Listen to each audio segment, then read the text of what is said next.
up, Mangoshi? The British Bangladeshi YouTuber that always passes the vibe check is back. Again, we have another year where I can sit in front of you and update you on really cool things that I've been able to do thanks to all your support. And yeah, man, there's a lot to update you on. So 2022 January kicked off with me just trying to get my life together. Welcome to my humble abode. And my parents are trying to get me married right now. But I can't imagine any girl wanting to live in this room. My actual bedroom was something that I neglected for a really long time, and it was just a state. Wow. And you're probably looking at that and you're like, Smash Bengali, you ferot, how on earth did your room turn out like that? Well, I basically destroyed my wardrobe. So is that meant to be his wardrobe? That's just disrespectful. That's a good guess, mate. His clothes are in bin bags, but he's not chucking them. That's where he keeps them. It's so mad having those guys in my room just going through all my shit. Shake it. Oh, no.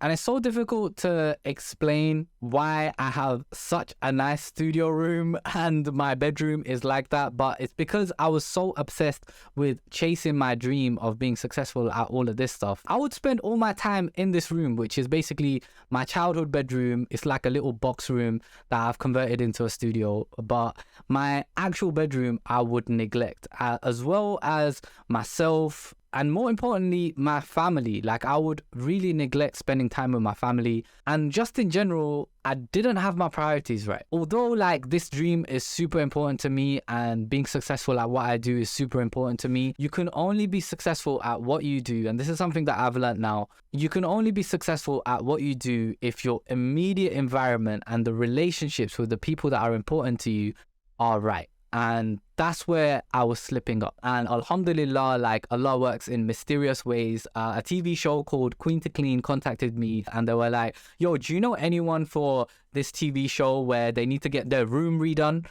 And I was like, bruv, I need my room redone. Do you know what I'm saying? And then, yeah, bruv, they literally came in one time, sorted out my room. I just had to film for it and stuff. Obviously, like, they taught me like how to be more self-disciplined and how to be more organized and how to keep my room clean and all of this, that. And I mean, like, but like, I nodded at everything like during the show and I just went along with it because I'm like, bruv, like, they're giving me a new room, fam. Like, obviously I'm gonna go along with everything that they want to do. Not only did I learn so much by doing that show, but I got a sick room out of it, like this.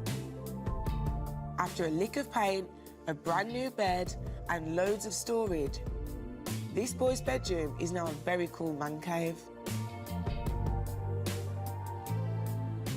And by the way, if you're watching this and you got a dirty room or you feel like you're lacking in taking care of your immediate environment and having control over your life in that way, I highly recommend you go check out the episode. It came out on E4, but you can watch it back on all 4. It's called Queen to Clean and I'm on episode 3. And you also get to see my mom and my sister in it. So yeah, it's heartwarming, man. It was a full-on journey, but alhamdulillah, it really helped me at the start of the year miraculously just get my life together, and I had a room that was just nice, bruv. I can't explain like how much of a difference it makes to just wake up and have a nice room. So that was January, and I really felt like I started focusing on my personal life, and that's a really big theme for 2022. I just really felt like I started to get my priorities right. And then going into February, I really started to try and focus on spending more time with family. And one of the people in my family that I spend the least time with is my dad. And I feel like a lot of young British Bangladeshi men can relate to this because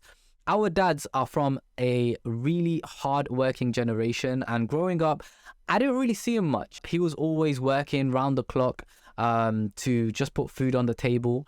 And we have a family restaurant that my dad is still head chef at to this day. I was like, okay, if I don't get to spend time with him, I have to go to where he's at, fam. So in February, I started working at my family restaurant, and genuinely, I was completely blown away by how much I enjoyed it. Everything from just serving people to talking to the regulars to the banter in the back. 2021 was a great year, but it really kind of put my head up in the clouds a little bit, and I lost focus on what it means to just be a normal human being sometimes and just yeah, like help out your family and do your duty as a son. And alhamdulillah, really enjoying that, still working there.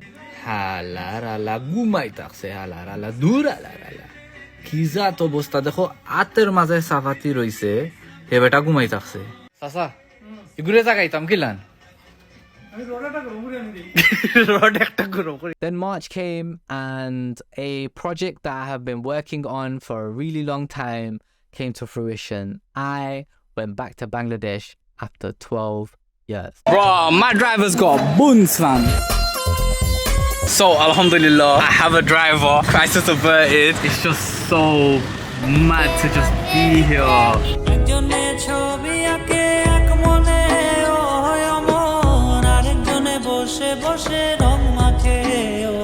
Maybe you caught some of the vlogs that I dropped. There are still loads of vlogs that I still need to drop. Life got in the way. I'm sorry for not dropping them. I will drop them because they're so funny. All right, one sec.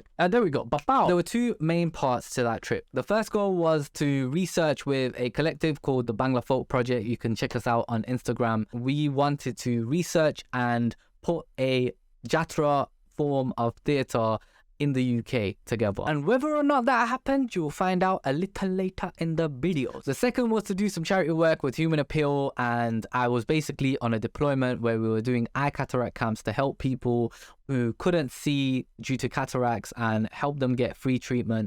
And that was just like a life-changing experience for real. I actually put together a video on that. After I released that video, we did a Ramadan campaign to see if we could raise money for more eye cataract camps, and together we raised enough for 4 more. So inshallah, I'll have an update on when those get built with some pictures and videos to share with you later on in the year. Then I came back from Bangladesh and we moved on into April, and this is where life started to get crazy because your boy, first of all, okay, obviously like things started to get very, very serious with my parents, speaking to Nadia's parents, and I'll talk about that more in a bit. But then yeah, another massive thing that started to happen in April, BBC Asian Network reached out to me and they were like, would you like to come on as a presenter? And I was like, bruh, yeah. And like, do you know what I'm saying? Like, I would definitely love to do that because I still think back to 2017 when I was 6 months into my YouTube journey and I got invited as a guest to be on Nadia Ali's show, and it was a dream come true. And I was like, whoa, I'm gonna be a presenter and I'll be able to do that for other content creators. And then I started training in April because bruv, it is a hard job. Like, you got all these faders, you got all these things that you gotta press, you gotta mix all the tracks, you gotta like select the tracks, you gotta like play all these sound effects, you gotta talk on the spot. Like with this, at least, you know, when I'm talking, if I mess up, then I could just do the take all over again. Like if I say botoy, then I could just be like, I'll cut that out and there was no botoy. But as in like in the video, obviously I got a botoy. But radio is so different. Like you literally have to talk on the spot live and you have to be on point. Like you cannot stutter. You cannot miss up. See, I would have got fired if I just messed up like that now. But alhamdulillah, it's been such a journey. I have really, really worked hard to really develop myself, just my confidence as a whole as well. And I feel so much more confident when I'm even talking to you right now. I want to say a massive shout out to Amira, Sami, Kashif, the whole of Glenvale Media, the whole of BBC Asian Network, and of course Mr. Isla, Nadia Ali as well, and Ahmed, the head of the network, for just really pushing and championing me and believing in me because yeah man, like you have really helped me grow in a whole new way. So anyway, yeah, I'm a sick guy now and man's doing all this training, yeah, through April and that. And then we come to May, and if you know me well, you'll know that my birthday is on the 10th of May. And what happened on my birthday this year? My soon-to-be wife's dad comes to my yard, fam. Comes to my yard to see me for the first time. Bruv, what a birthday present. And wedding on the cards from that point. I'm there like, bruv, I hope this wedding isn't expensive. You know what I'm saying? So best birthday present ever. Her dad came down and alhamdulillah, nice guy, you know. Actually, I got a really blessed father-in-law and I'm super grateful that things fell into place, because where I started in January to get to that point in May, surprisingly, like they did not like make a huge deal about what I do for a living. As a British Bangladeshi, that's always something that has been in the back of my head when I'm chasing this dream, where I was like, the more I chase this, am I really going down a path where it's going to be more difficult for me to get married? Like, but this is why I always say Allah is the best of planners. I literally started speaking to Nadia this time last year pretty much, and I never really thought when I was messaging her that she would be the person that I marry. We were talking as friends, like genuinely just as friends. And we just had a really good laugh together, being the highlight of each other's day, and just she's the best and I love her. Like legit, when I met Nadia, I was so sick of talking stages that I got to a point where I did not even want to speak to a girl for the purposes of marriage. And I know that sounds a bit haram, but that's not what I mean. I mean, like, genuinely, if I would come across a girl, I would talk to her as a friend. Do you know what I'm saying? Like, just on normal terms. But with her, it was just so different. And I literally feel like Allah is the best of planners. He was like, you know what? I'm going to help you sort your life out at the start of this year, and then you're going to be ready. And yeah, like everything just started moving hella fast from May onwards. I'm talking ring shopping. Big shout out to Raphael, because she got me a nice discount because she used to work at Ernest and Jones's. Everything was moving. Sinifan fam, had madehadeki, and genuinely it was one of my favorite days of this year. It was one of the best days. Like, I love my wedding, don't get me wrong, like the wedding day was sick, alhamdulillah, but the Sinifan was just so wholesome. Everything from getting my entire family together and driving down to Manchester, which is where Nadia's originally from. She's Mancunian, bro. And one of my highlights of the Sinifan, yeah, is I have a brother-in-law who is Nadia's cousin, but it's basically like her little brother. And he has a really nice recitation, alhamdulillah. And to bless the Sinifan, her dad thought it would be a really good idea to get him to do some recitation. And one thing you should know is my dad has always wanted a Hafiz in the family. And like, obviously, man's a massive disappointment in that area. Hassan starts doing recitation, yeah. And my dad's eyes just light up, bruv. And he's looking at him like, oh my God, this is the son that I've always wanted my entire life. And while he's reciting, my dad's just like, Oba. And he just slaps his leg and he's like, Oba, ayo, ono ayo. And like, while the recitation is going on, fam, and I'm just there like looking at my dad, like, because obviously man's dumb and then I can't say nothing, bruv. And I'm just there like, bruv, this is so awkward. Like, why is my dad speaking during the recitation? But yeah, man, it was so wholesome, so funny, and it was so nice to just have both of our families in one place and bondings. I think it's one of the most beautiful traditions that we have as Bengalis. And because we had all of our families in one place, we decided that we're gonna try and have the wedding in August. And yep, shit got really real from that point. Oh, I almost forgot, side note, my tals were on point, fam. And my wife's like dress, we basically made a dulki. I spray painted it myself. This is what it looks like. You know what I'm saying? It looked on point. And then in comes June, and June was a month to remember because I had my debut show for BBC Asian Network and I got given a massive slot. It was a huge deal because I got given weekend breakfast, which is Saturdays and Sundays, 8 a.m. till 11 a.m. And it's basically one of the primetime slots. And alhamdulillah, kicked off my first show on the 11th of June. I'm talking sketches, I'm talking collaborations, I'm talking mad music, vibes, everything all in one place. And there's a whole new community growing with my show on BBC Asian Network, a whole nother gushti. So it's like so sick to be at that position now where as a human being, I have built my confidence to a point where I can talk into the mic, I can speak about current affairs. They can give me like information like, Smash, you need to say this, and I can say it bang, like, you know what I'm saying? So there's been so much growth, and for me, it was a point for me to really reflect and appreciate that I've been able to work myself to this point with all your support, and it was just a huge moment for me. Not only that, but I also got to see myself on the big screen for the first ever time on a cinema screen.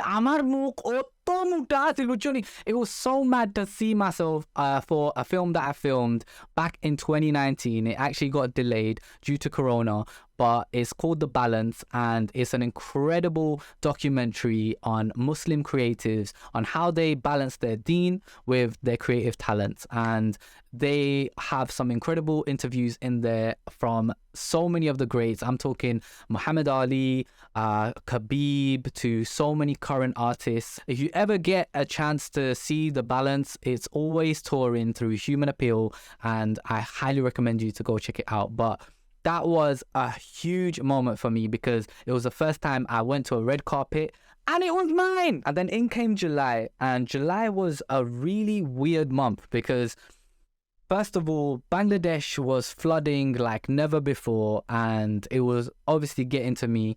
And Alhamdulillah, Bengali Blitz. Who remembers Bengali Blitz? Man came out of the shadows like he's Batman or something, and he put together a fundraiser, and it was really nice to be able to do something like that. And whilst all this was going on and I was in a really weird place, I had wedding prep like pew, pew, pew, pew, like left, right and center. Everything was just getting wild because man had got his wedding cards printed because don't forget, it's July. The wedding got decided to be in August, and man had to like literally start distributing cards, bro. Man's there delivering cards, planning the money for the maher, gold, dress shopping, ring shopping, just everything, shopping. And I know I sound like I found it jarring, but I really didn't. It was so amazing to be like, yo, I am shopping for our wedding that is going to be taking place next month. And you know, hopefully by this point you start to realize why I haven't been able to create content for YouTube, because it's just been such a crazy year for me. Like, alhamdulillah though, like it's all these massively important things, and I was just soaking it all in, just soaking every moment in, and just trying my best to see everything, and knowing that these are the moments that I'm going to look back at when I'm 8 years old and I'm going to think back to these kind of moments. But don't think I press pause. Do not think for a single second that I press pause on the grind, because man performed at Eden Bedford Mela, which was sick, and also Swindon Mela. Man patterned that as well. Then in comes August. I am talking wedding month. But it doesn't matter. You know why? Because man had to perform at the Commonwealth Games, bruv. Man hosted a stage with BBC Asian Network. It was one of the most incredible experiences of my life because my mom was able to come see me perform, and literally there was my face on this massive screen, and it was just such a heartwarming moment to be able to see the look on my mom's face when she saw my face on that screen, and she just said, yeah, like, do you know what I'm saying? And she's so cute, man. Big up to Birmingham, man. You know, people always cuss Birmingham for the accent, and I'm like, bruv, did the Commonwealth Games come to your town? No? Oh, welledy. And you might be like, Smash, nobody cares about the Commonwealth Games. Well, Saida's wedding, that is the next point. Okay, so Saida is one of my earliest supporters. She has been a part of the Gushti from the very beginning. I actually think she was a part of the first original 100 subscribers on this channel, and alhamdulillah, she tied the knot this year as well. To Yusuf, congratulations to you both. he was also someone that has supported the channel from the very beginning. And they asked me, can you come to our wedding and, you know, provide a little bit of entertainment? We'll pay you however much you want. And I was like, shut up, don't angry me.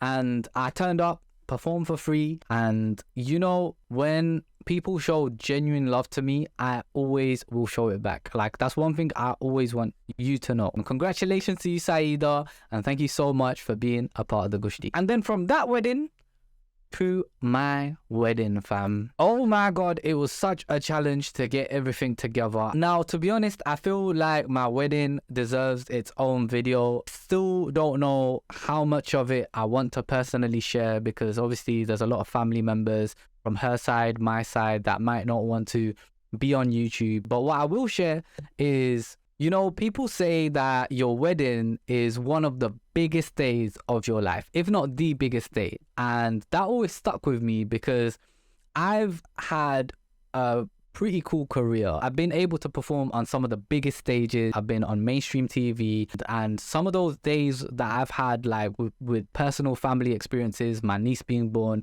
like they felt like the best days of my life, right? And it was coming up to my wedding, and I'm like, bruv, like, it's mad that this day is tomorrow. Like, do you know what I'm saying? And I was at that point, and I'm like, I can't believe, like, this is the day. And we're going to complete half of our deen. And even though I've had some amazing experiences, I don't care what anyone says. Your wedding is the biggest day of your life, hands down. Everything from waking up in the morning and showering and just the anticipation of the day, to your mom combing your hair, or, you know, all these little moments that you have with your families throughout the day, all the people that you love and adore coming together in one place. Like, it is mind-blowing to have a day like that. And I felt so grateful throughout the entire thing. But not just that, I was given the biggest blessing of my life by completing half my deen and enjoying my life with the love of my life, Nadia, and my life completely changed from that day. So yeah, it was the best day of my life, alhamdulillah. I will forever cherish it. I will always look back on it with love, and I'm so grateful to everyone that came. And if you're watching this and you're like, Smash Bengali, why did you not invite us? Listen, Khani short for Igilone. Do you know what I'm saying? Hopefully I get to share more about it in the future. Perfect time to transition onto the next thing, which was my wife moving into my yard. It's amazing getting married. However, all my days, the shock I had when she literally just brings all these suitcases, bruv. And obviously I did try to prepare a little bit. I have a wardrobe and I cleared out half of it. Bruv, it was not enough. It was not enough, bruv. Like, I feel like a hockey in my own room now, bruv. So coming into September, it was all about helping Nadia settle in. It's such a huge move for her. She moved from Manchester to Birmingham. It's a whole new city. She's left her friends and family behind, and she's got a whole new family now. Doing as much as I can to make it as easy as possible for her.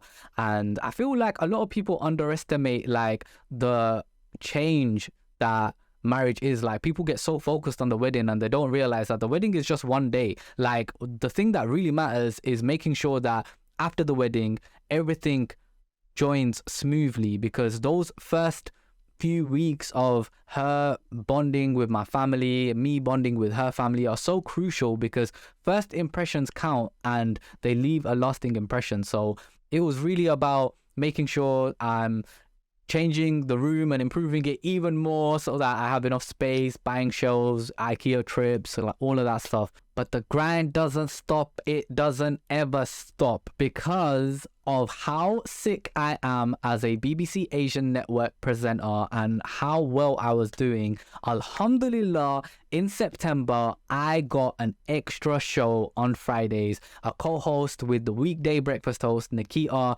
and that is from 7 a.m. till 11 a.m. every single Friday, and we've had such a laugh doing that. Being able to learn how to bounce off of another presenter and we've been putting on a really fun show. I hope you get to tune in sometime. Not just that though, September was a massive month because all the research that I did with the Bangla Folk Collective in March, we brought it together, and through all these months, even though with all the wedding stuff, all the radio stuff, all of this stuff going on, we were preparing a theatre piece, the first ever Jatra performance in the UK, and that went down in September. It's the first time that I was like, oh my god, bruv, man is an artist. You know what I'm saying? Like, this is the pinnacle of being a creative, like putting together a theatre production, having loads of different actors and actresses, and conveying loads of different themes, drawing from our parents' generation to this current generation. Thank you to everyone that rolled through, and